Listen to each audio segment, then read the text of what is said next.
Hey there, and welcome to the Business of Business podcast. Here we are two daughters and their dad, seeking to inspire and educate you to follow your dreams of being in business by teaching you the business of being in business.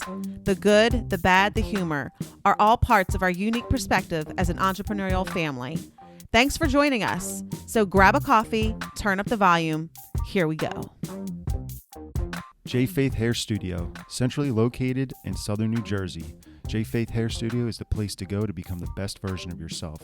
Confidence in your appearance is always important, and a great hairstyle is an absolute necessity.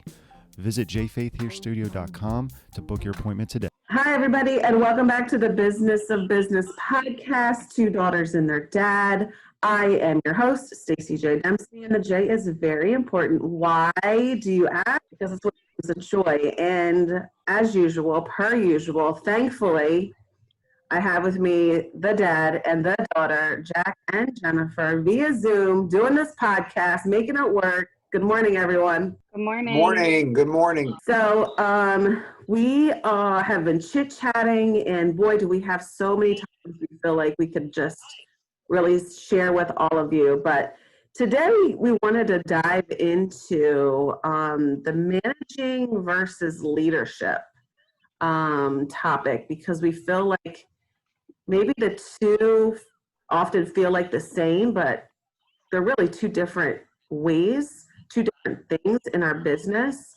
And we can kind of either get caught up in one thinking that we're doing the other, and all of that. So let's just jump right into it. Managing people versus leading people. What does that look like in your businesses? Well, I'll start out. I mean, I think me, always trying to understand the difference between managing and leading. And so in my eyes, managing is always about, a project or a task or something that you're trying to accomplish, that you are, monitoring the progress, you're overseeing, who has different responsibilities in getting that done, making sure that those things are getting done.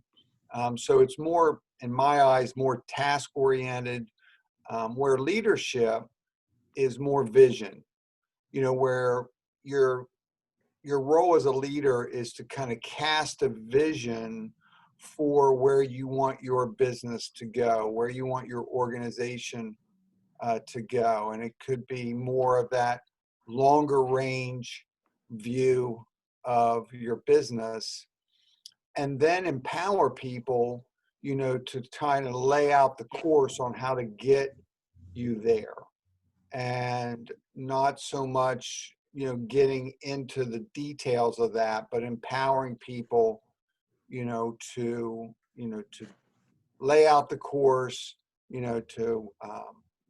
and then to basically even oversee the day-to-day of that. And the other thing I would say, in leadership for me is always just walking out, what I want, everybody, what I want our business to emulate out to our clients, so just, it's important that I think as a leader that we're very consistent, that we, that are the people that we lead trust us, and not because of what we say and do, but because we're consistent in what we say and do. Our words and our actions are matching up.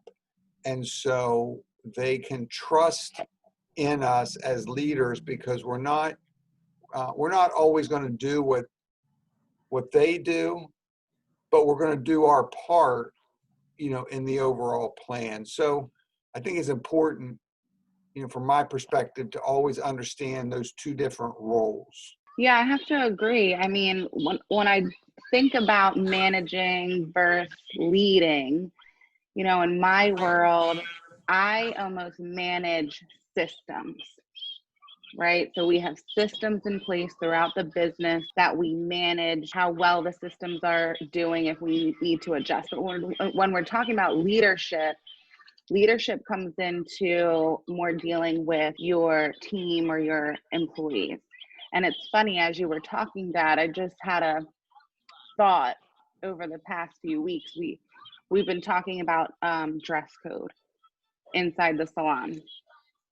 And I actually had one of my team members question, well, listen, Jen, you wore this, so I thought it was okay for me to wear what I wore, right?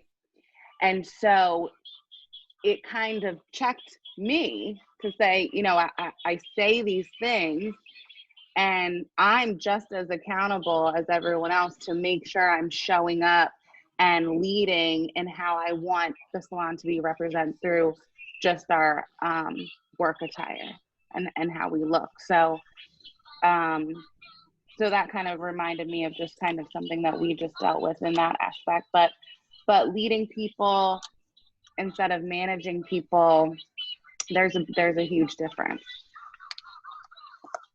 Yeah, I would definitely agree with you, Jen, that at least from, my point of view, I've definitely, been in situations where I have felt managed, where I'm being, held accountable for certain things for a certain time, at a certain time.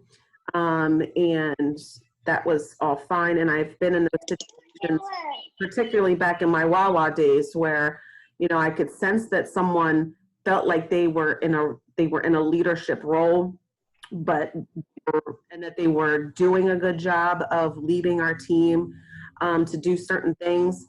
But essentially they were a good manager. They were making sure that tasks got done by certain people. But as far as, at least, so long ago when I, did my Wawa days, I was certainly the employee that was like, what's the next step? What's the next level that I can get to? I don't want to necessarily be just a regular associate, which there's nothing wrong with that, but I want to be a customer service leader. What does it look like to get into into another higher position that has more responsibility, more pay?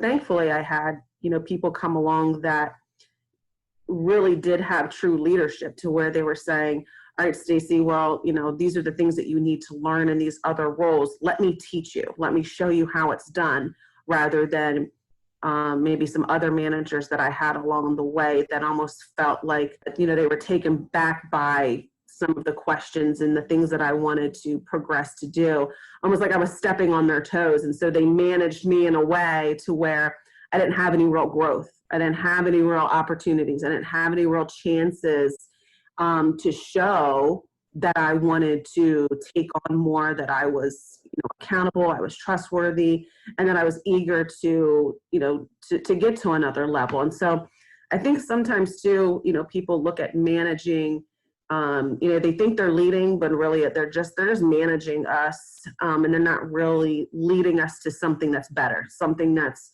there's a bigger picture here. And I think people can get a little hung up on that. Well, there's no doubt about it. And I think depending on the business you have, too, will kind of dictate your role. Now, obviously, as a new entrepreneur, you're going to have to work very hard at being able to move in and out of, kind of that management role and leadership role.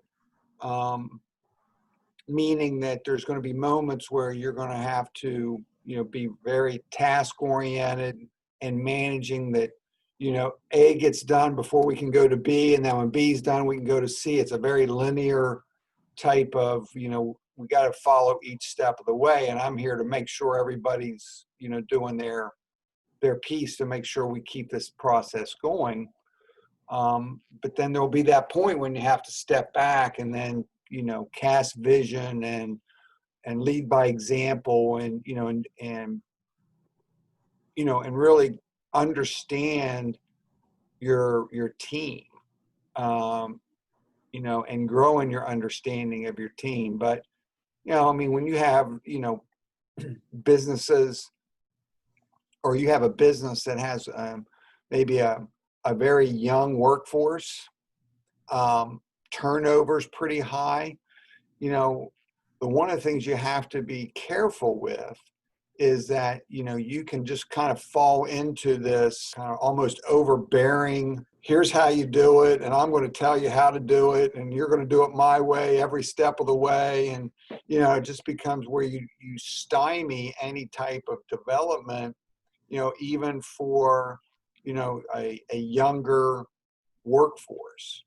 And so you have to be careful, with that. And that's where trying to identify the talent that you have, even if you're working with a younger, because again, inside that young workforce could be someone that really steps up and is a long-term, highly effective, influential, key person in your organization that's going to potentially help you take your business to the next level. You just lost sight of it because you've just gotten into this mindset that I just got to micromanage every step that every person makes, because, a vast majority of my workforce is, that's how I have to do it. So you have to be careful, I think, with that, because you can get to, we've all maybe seen it or experienced it where, it's almost like it's demeaning. It's almost like Right. a demeaning. They speak down to people because they just don't know how to empower people. So I think you have to be very careful with that. Yeah, speaking on that topic, that was a big reason why I kind of, I wanted to go into business for myself, because, the last salon that I worked at, I was the manager, right? And I came to my boss with these ideas and things that I wanted to do. And yeah, sometimes she would let me do it, right? And then a lot of the times it would just be shut down. Like, I don't have time for that. I don't have energy for that. I don't want to do that. And I felt very much that she didn't have trust in the vision of the things that I wanted to do. So, early on opening a business, you're going to feel like a manager. You're now taking your ideas and your experiences and launching a business the way that you want to do it.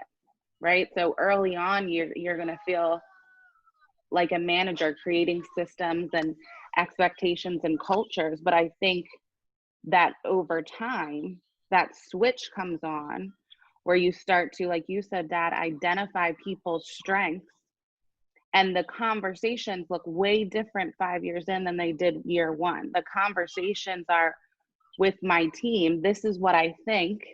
This is how I'm feeling. This is my vision. This is my idea. What do you guys think?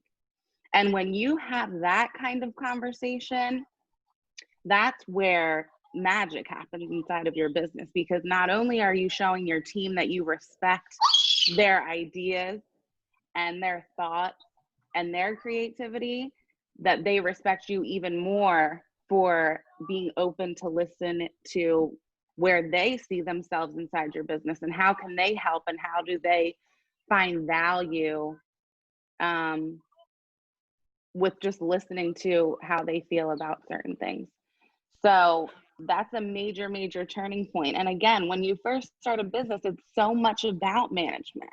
You don't really feel like a leader for a little bit because you have to build leadership into your everyday life. You have to start out building systems and making sure everyone's on the same page. But when that switch comes, and it will come, you have to identify when it's time to switch from managing to stepping into a leadership role and really letting your team be a part of the vision that you have for the business. Just for our listeners' sake, we just want to let them know we have a new sponsor today. Her name is Eva Willow. She is on the Zoom call.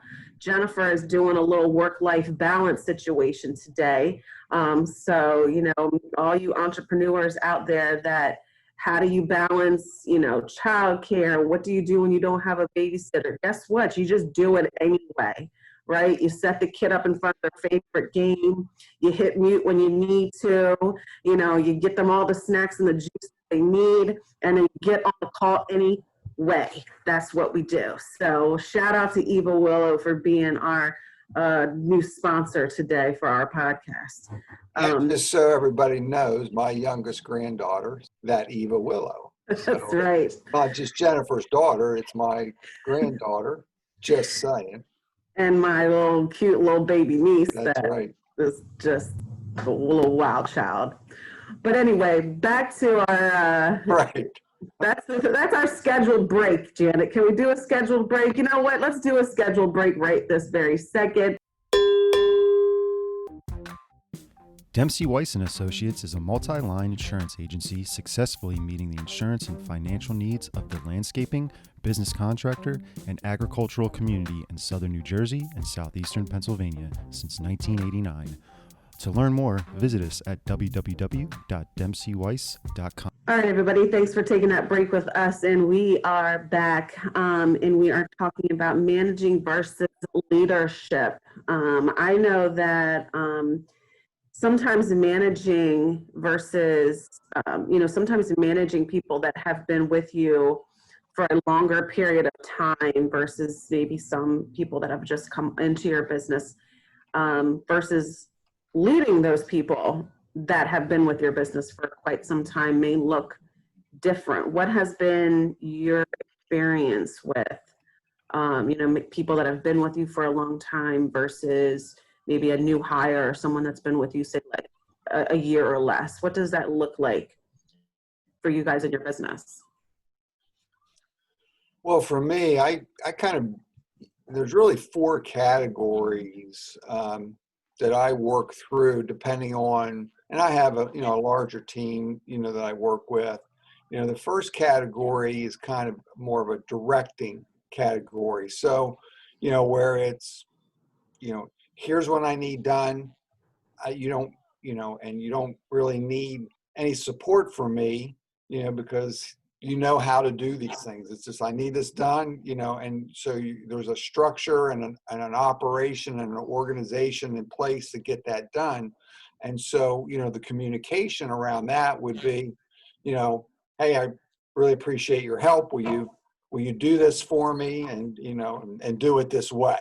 There's not really any back and forth. It's just a very directive type of approach.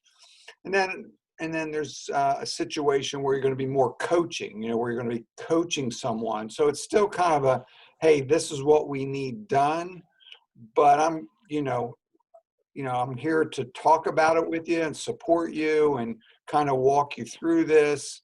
Do you have any suggestions on how we can do this better? And we kind of coach back and forth. So that's kind of the second. So the first one would be, kind of just directing. Next one would be coaching. Third one would be, again, that's supporting, where they already know what they need to do. I'm just there to support them, to encourage them, support them, listen to them, that type of thing. I don't really need to manage their day to day. And then the last area that for me is delegation. So you would direct would be the first one, coach, support, and then delegation, where again, it's just here's my vision, and, here's what I'm just going to leave it up to you to kind of lay the roadmap out there. I'm not going to be overly directive. I'm not going to be overly supportive. I'm just giving you the responsibility to run with it. And so that would fall into the delegation. So, I think as you talk to younger employees, with your firm or your business, you're going to be more in that directing and coaching category with them, where you're either saying, here's what needs to get done, and I really appreciate it if you do it the way we have laid it out here to get done. Right. I'm not looking for input. And then coaching would be, here's what we need to get done. Here's how we've done it, but I'm open for any suggestions that you might have. And then from there, you move into that more of, okay, you've been with us a long time. You know what to do. Here's what I need. Go do it. If you need something, come check in with me, but you've done a great job over the years. Just go do it. So. Right. Yeah, I know in my, I can speak to my nonprofit life, once I became, for years I served on the board, and then was able to get into a vice president role where, at that point in, on that board, I had already served for a number of years, probably 5 or 6 years. And then an opportunity came up for me to be vice president. And that's when I really started to get more of, stepping into a leadership role because, people knew I was good at getting things done. I was on committees and managed things and the head of committees and delegated things very easily and very well. And certainly had a track record of being a part of the team and able to get things done. But then as I started getting into the vice president role and the president role, that's where things as far as leadership got to be super interesting because I was now really leading a group of people that some members were very new to our board. And as I brought them into, on the board, I was able to explain to them and show them what our culture was right then and there. And they had an easier transition than, say, some of the board members that had been been on the board far longer than I had. And, here I was in a new position that everyone was looking to me for guidance and answers and input on how to do certain things. And most of the time my vision is so big that I'm often suggesting things that we have never done before, which makes the board members that have been with us very, very uncomfortable. And, it's easy for me to manage those people when they're on committees because, like Jack mentioned, there's tasks that are associated with it. But I think in some ways I do a really good job of showing them that the things that we're working towards, the bigger picture, the things that they are able to accomplish on their committees is really pushing us towards the bigger vision. And sometimes I think that, board members or colleagues get a little attached to getting things done and feeling like, okay, that's good, but that those things that are getting done are really pushing us towards the bigger picture.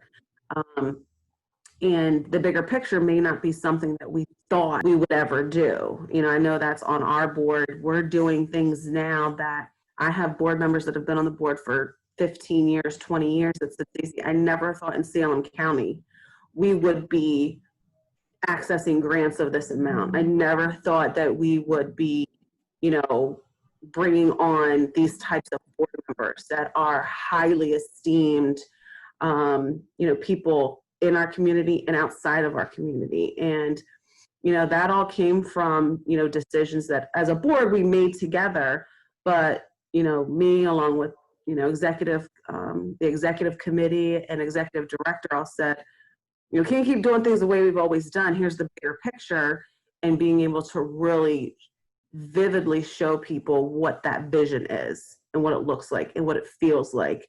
And I think that, over the years, I've done a better job at saying, I know this is what this feels like right now, but this is what we're working towards. And once we get there, this is what it's going to feel like for us. This is what it's going to look like for us. This is the type of opportunities we're going to be able to have access to that we don't have. We're not even close to being there now, but it's certainly doable if we're all working towards these things together. And so I think that, like I said, over the years, I've done a better job at really kind of showing people what it would feel like rather than what it feels like right now, which I have to manage how they feel right now, but then also kind of push them towards, like, these are the things that we need to do. So that's a little 2 cents. Jen, what do you think about the managing versus the leadership of people? Especially, I know that because you have a couple people that have been with you since day one. I do. And like I said, it's funny because we're actually getting ready to launch a new project, and I just keep coming back to, again, when you start something new, you feel very, it's okay to be in that manager role of, these are my expectations. This is what we want to do. This is the goal for this project. And then, finding the right fit to lead that project. And that's what I'm kind of learning in my entrepreneurship, is to really start to delegate different tasks to different people, but not over manage them. let them really take that role. And like you said, Dad, be, I guess, in the supportive role, but letting them really thrive in that role. So as I'm starting this new project, it's almost like starting over for me. I'm almost like creating a brand new business, which is giving me those like exciting butterfly feelings all over again that I think I'm addicted to. But also very scary in the fact of now we have to start with a brand new vision and systems and making sure that we have all that in place before you can kind of hand that over.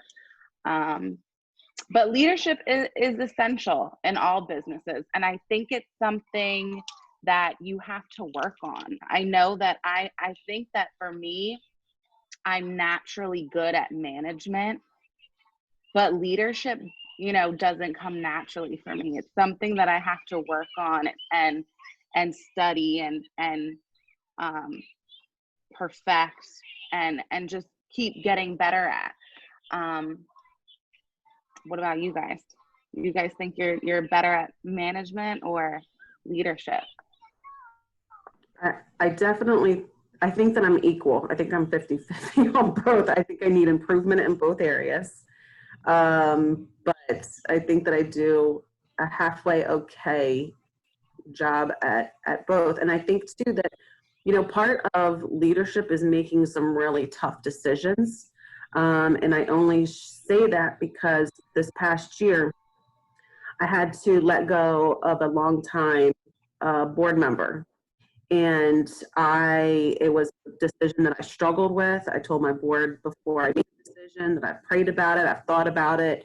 And, at the end of the day, she was not meeting the expectations or the culture that we had created. And although she had been with us for a long time, we weren't matching anymore. And it was doing us more of a disservice. And something that another board member said to me before, because of course I consulted, some other people on the board before I made my final decision, was that another board member said, "Staci, you could have continued to manage her. You could manage her poor absences. You could manage her not being in tune with what we're trying to do. You could continue to manage her for years, but you truly did make a leadership decision by deciding to let her go." And so I think sometimes, and it really didn't dawn on me until we started talking about that project, but that really meant that, yeah, I could have continued to manage. I could continue to manage people and things and systems, whether, if they're not working. But sometimes the leader has to say, this is not working. And we have to make some hard decisions. Yeah, for me, it's, I would say, I don't know which one I am better at, but I invest more of my time in building my leadership, because the way our organization is set up, I have management, I have managers, so I definitely focus more of my self-development in around leadership. Again, when we say that word delegation, I think that that's something that would be important for everybody to hear, is that delegation is not dumping. So sometimes, we delegate things to other people because we just simply don't like doing them. So we dump it on someone else. That doesn't necessarily mean they're the right person to do it. They're just better than me because I don't like it. So what we want to do is still make sure that we understand, the strengths of our team, the strengths of people that are working for us, so that we're still matching, the things that need to get done with their unique ability. And so with their unique abilities, they might be able to handle things. I mean, there's certainly things that, that I'm just simply, not that effective at, but I'm not going to give that to someone just because I don't like doing it. I want to make sure I'm giving it to someone because that fits better with their unique ability. So that would be one thing to always keep in mind, because nothing can hurt your leadership more with your team is them saying that, well, Jack's not giving that because it's important for me to do it. He's getting it because he don't like doing it. Right. You know, and that nicks at your leadership. So so be careful with that. The other thing is remembering that delegation really has two components. It's responsibility and authority. You know, sometimes I think we delegate saying, I'm going to give you the responsibility for this, but I'm going to still keep the authority. And you want to be careful with that because that's not true delegation. True delegation is you've got something that you're holding on to and you're saying, you know what, the best thing for my business is for me to let go. Well, that means you let go. You turn over responsibility and authority. So just as the opposite of dumping, don't hang on to things that you like doing or a piece of it because you like doing it, right? You have to still, if it's not the best for the business, if it's not the best use of your time, even though it's something you enjoy, you have to let it go. Both responsibility and authority. So I think that's something that a lot of people can miss the mark on if you're not careful. Let me ask you a question, Dad. I know you have managers. Do you have your management in any kind of leadership training, or do you encourage them to do it on their own? Do you, have meetings and talk about leadership? What do you do with your management team? Yeah, well, actually, I don't do enough of it. And that's something that I need to get better at. Usually the way I've done it in the past, Jen, is we've actually taken a book and went through it together. So the last book that we did together was Leadership and the 1 Minute Manager by Ken Blanchard. And again, it's a small read. And again, it's just a very good, so we'd take a couple chapters at a time. And then once a week, we'd read the chapters, come in, talk about it, and then ask the question, what out of what we read in these 2 chapters do we need to change or apply to what we're doing? So good question. It's something I need to do more of because, it's the same thing. You've got to invest in that. If you want people to get better, you want to invest in them. But that was the last thing. We usually do it through a book study is how we would do it. Well, I think with all of those wonderful things said, is there any last thoughts that you two would like to share with our listeners today before we wrap this up? Dad, do you have any good, I know you just mentioned one book. Do you have any other this is my favorite leadership book for our listeners that they can go grab to study more about leadership? Because I know I'm always on the hunt. I'm actually reading a book right now called Culture Fox. So I'm actually really studying about culture, building a better culture in my salon. But any books that you love, Dad? I tell you, the author that I would probably say has the most content out there is John Maxwell. And he's the foremost thought leader on leadership. So he has a lot of different books, the 21 Irrefutable Laws of Leadership is a fantastic read. And he goes through each of those. And one of the laws that he talks about in that book is what they call law of the lid. And the lid is your organization will not go any higher than you. You set the lid on your organization. So the more that you grow and develop yourself, you raise the lid of your organization, And the more people can, the more your organization will grow, more people will, buy into your vision. And so I've always thought about that, and that's always challenged me to say, what am I doing to make sure that we're always raising the lid on our organization, because it's going to be a direct relation to what I'm doing in my own self-development. But John Maxwell, to answer your question, and I can think about that and some more on some other specific reads, but there's just a ton of good content out there on management and leadership. Yeah, so maybe what we'll do is we'll get a list from Jack and a list from Jennifer, and we can put a link in our description box so that you guys can easily, take a look at some of the recommended resources that the two of them have. So with all of that said, we want to say thank you. Thank you to all of our listeners. Thank you to Jack. Thank you to Jennifer for your input and your thoughts per usual. Shout out to Eva Willow in the Zoom right now, showing up as our special guest sponsor. Man, you listeners are missing out because she's one cute kid. But with all that said, thank you guys for listening. Thank you for being here. And until we can be together again, stay safe, be kind, but most importantly, we want you to be kind to yourself. Until we talk to you again, thanks. Bye. We want to thank you for listening today. Please subscribe so you never miss an episode. Leave us a positive review. And we want to say thank you to our sponsors, Dempsey Weiss & Associates and J. Faith Hair Studio.